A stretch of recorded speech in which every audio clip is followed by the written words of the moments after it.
फकीर बुल्ले शाह से जब किसी ने पूछा कि आप इतनी गरीबी में भी भगवान का शुक्रिया कैसे अदा करते हैं, तो बाबा बुल्ले शाह ने कहा, चढ़दे सूरज ढलदे वेखे, बुझदे दीवे बलदे दिखे, हीरे दा कोई मुल न जाने, खोटे सिक्के चलदे देखे, जिन्ना दा ना जगदे कोई, ओ भी पुत्तर पलदे वेखे, उस दी रहमत दे नाल बंदे पानी उत्ते चलदे वेखे, लोकी कहंदे दाल निगलदी, मैं तां पत्थर गलदे देखे, जिन्हां ने कदर न कीती रब दी, हथ खाली ओ मलदे देखे, कई पैरां तो नंगे फिरदे, सिर ते लब्बण छावां, मैनू दाता सब कुछ दिता, क्यों ना शुक्र मनावां, कई पैरां तो नंगे फिरदे, सिर ते लब्बण छावां, मैनू दाता सब कुछ दिता, क्यों ना शुक्र मनावां।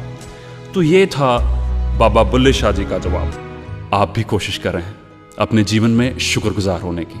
अगर मेरे जीवन में कोई एक चीज़ ऐसी है जिससे सबसे ज़्यादा बड़ी तब्दीली आई, वो था ये एटीट्यूड ऑफ ग्रैटिट्यूड।